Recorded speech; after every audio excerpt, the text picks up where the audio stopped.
E aí, pessoal, ó, na continuação aqui, certo? Nessa parte das doenças renais, como eu falei, né? Se você não viu o vídeo de síndrome nefrítica, certo? Volta lá e dá uma olhada nele, porque ele vai te direcionar com a glomerulonefrite pós-estreptocócica, que é o tema desse vídeo aqui, certo? Então, introduzindo aqui, eu já te peço que deixe aí teu like, certo? Que compartilha isso com teus amigos. E obviamente que ao final desse vídeo eu vou botar a cerejinha do bolo ali, certo? Então presta atenção aqui, ó. Glomerulonefrite pós-estreptocócica, por alguns autores, ela também é denominada, certo, como glomerulonefrite difusa aguda.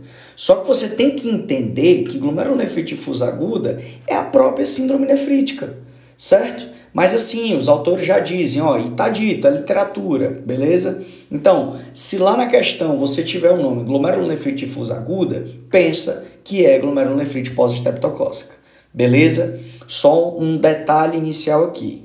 E você vê essa figurinha aí, certo? Um montão de criança, tudo. E, poxa, eu não entendo por que tem criança aí. É porque justamente a título epidemiológico, certo?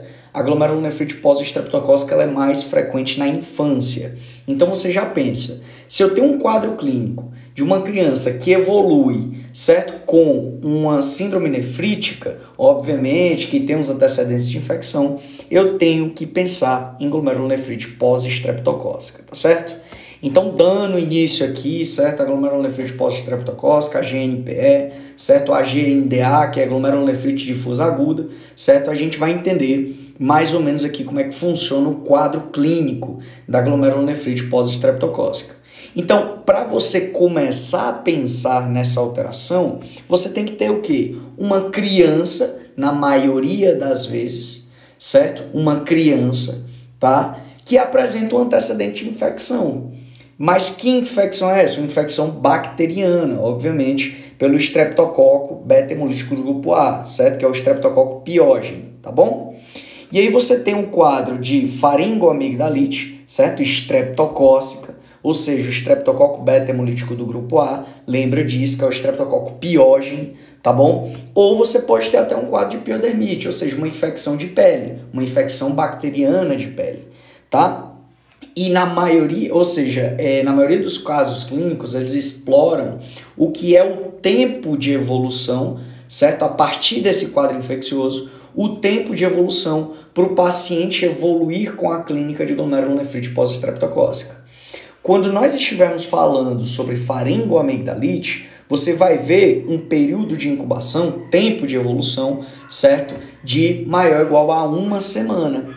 Quando a gente tratar de infecção de pele, certo? Ou seja, uma piodermite estreptocócica, a gente vai tratar de maior ou igual a 2 semanas, tá certo? Ou seja, se o paciente apresentou, uma criança que apresentou um quadro de faringoamigdalite eritematoputácea, certo? Ou seja, uma estreptocócica, tá bom? E uma semana depois evoluiu com um quadro de glomerulonefrite pós-estreptocócica, eu vou falar agora qual que é, certo? Ou se o paciente apresentou uma infecção de pele, certo? E maior ou igual a 2 semanas depois, ele evoluiu com um quadro de síndrome nefrítica, tá?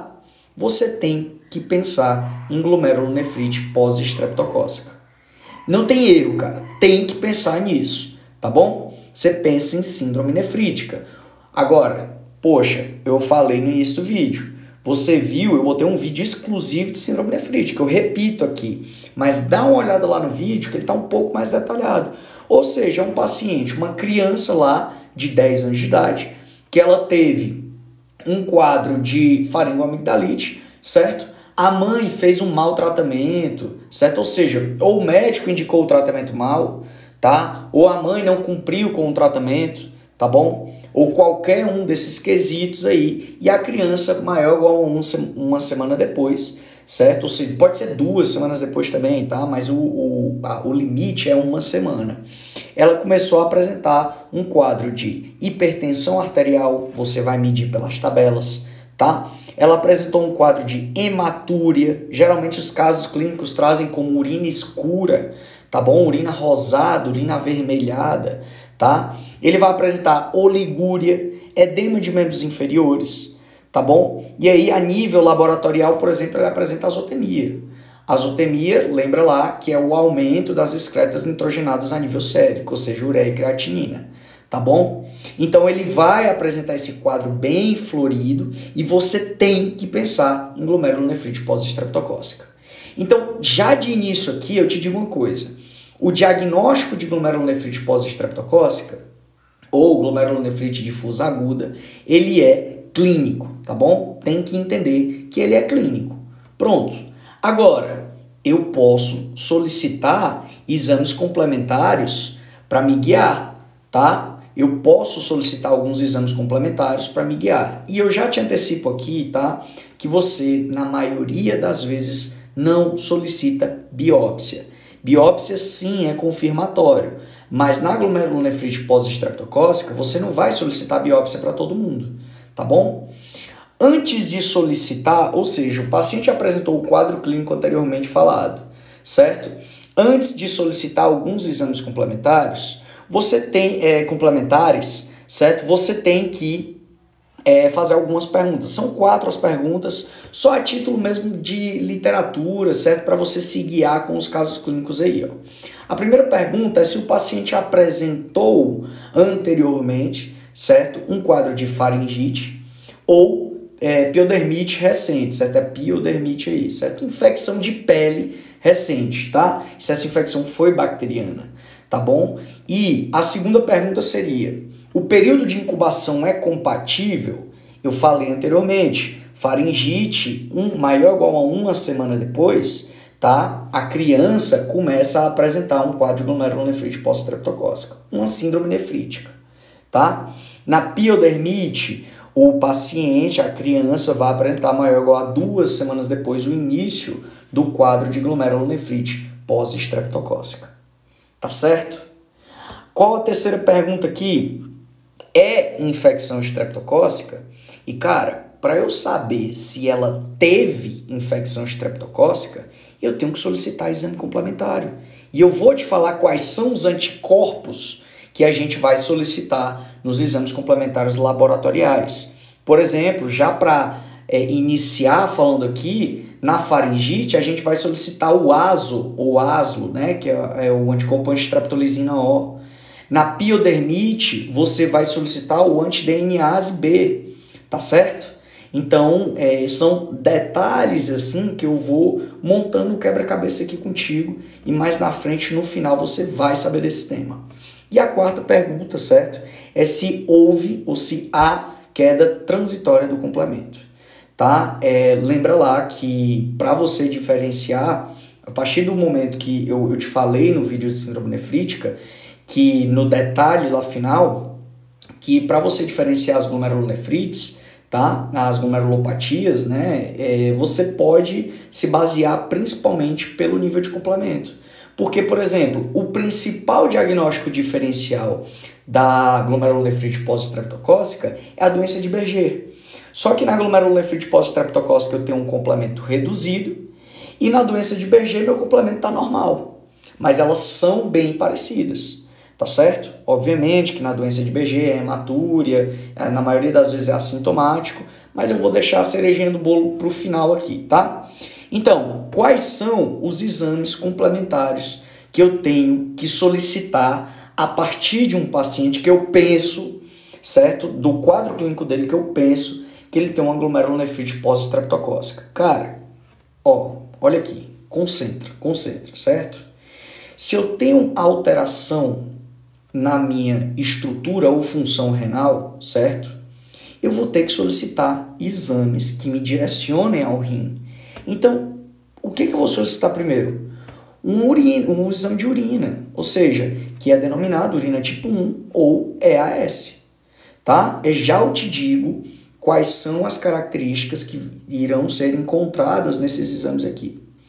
Depois a gente vai ter, se você lembrar lá da síndrome nefrítica, e é por isso que você tem que saber síndrome nefrítica, certo? Que vai facilitar a tua vida aqui, e tu não vai ficar no decoreba, tá?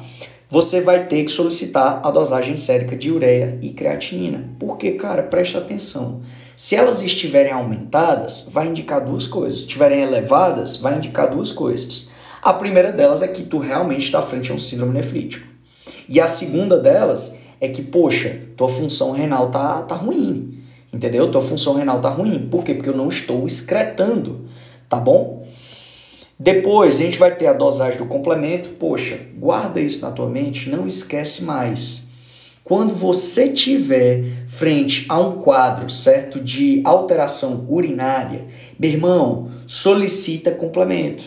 E principalmente se esse paciente ele está evoluindo com alteração glomerular. Se diz lá no quadro clínico que ele tem urina escura, que ele tem proteinúria, tá? Ó, eu passei, foi duas coisas diferentes aqui. Eu falei do síndrome nefrítico e nefrótico, mas solicita complemento, tá? Solicita dosagem de complemento sérico, tá bom?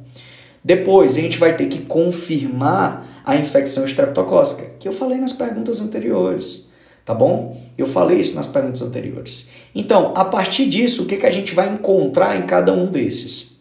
Na urina tipo 1, nós vamos observar um quadro de hematúria, mas tem que guardar, certo, que geralmente aqui, ou seja, na verdade que bem característico, certo, da glomerulonefrite pós-estreptocócica, porque é uma síndrome nefrítica. É uma síndrome nefrítica, cara, ó. Então ela vai ter hematúria dismórfica. Eu só estou repetindo o que eu falei lá na síndrome nefrítica, tá? Então tem a hematúria dismórfica, e lembra que dismórfica é só a hemácia com sua modificação na sua morfologia, tá? Depois a gente vai ver a presença de cilindros hemáticos. Os cilindros hemáticos nada são estruturas cilíndricas, certo? Que elas são compostas nas suas paredes de hemácia. Então acumula, hemácia forma uma estrutura cilíndrica, certo? E aí ela é eliminada e a gente pode observar aí, certo? E o terceiro ponto aqui é a proteinúria, mas veja bem, não é um ponto obrigatório. Na síndrome nefrítica, certo? Ela aparece com lá seus níveis subnefróticos, abaixo dos níveis nefróticos, tá? Ou seja, pode aparecer com ou sem proteinúria. Quando apresentar proteinúria, se a gente estiver falando de criança, a proteinúria subnefrótica, ela vai ser menor a 50 miligramas por quilo dia, ou seja, menor a 50 miligramas por quilo em 24 horas, tá? Se for em adultos, é menor a 3,5 gramas, certo? Ou 3 gramas, algumas literaturas trazem, em 24 horas, tá? Então fica ligado nisso aqui, fica ligado nesses detalhes que eu tô falando, tá? A dosagem sérica de ureia e creatinina é a mesma coisa que acontece lá na síndrome nefrítica. Elas podem estar normais ou elevadas. Por que eu botei normal ou elevada? Porque depende da função renal. Cara, se tu tiver uma função, ou seja, se a tua função renal ainda estiver boa, ele vai estar excretando os restos nitrogenados, certo? Então não vai, mas vai chegar um momento, se não for tratado, obviamente, que tua função renal vai estar reduzida, e se estiver reduzida, você começa a aumentar essas excretas nitrogenadas, tá? Ou seja, você vai ter um quadro de azotemia, tá bom? A dosagem do complemento aqui, e é o ponto chave, certo? Vai estar reduzida. E veja bem, ó, eu botei C3, C4 e o CH50. Eu grifei o C3 e o CH50, certo? Por quê? Porque se falar de complemento principal na glomerulonefrite pós-estreptocócica, nós vamos grifar, ou seja, nós vamos falar do C3 e o CH50.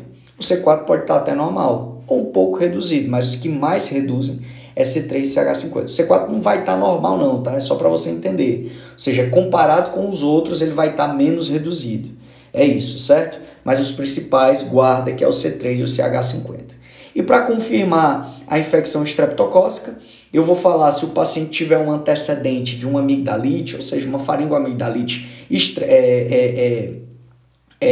bacteriana, certo? A gente vai solicitar aí o anticorpo antistreptolizina O, que é o ASO ou ASLO, tá bom? E se a gente estiver tratando de uma piodermite, ou seja, uma antecedente de 2 semanas, lembra lá do tempo que eu falei anteriormente, certo? Ou seja, uma infecção de pele, você solicita a anti-DNase B. Givago, e eu posso solicitar os dois? Cara, até pode. Mas geralmente, na maioria das vezes, tá? Se você solicitar ASO ou ASLO no paciente que tem um antecedente de piodermite, tá? Geralmente ela vai ser negativa. Então você tem que solicitar mesmo é o anti-DNase B, tá bom?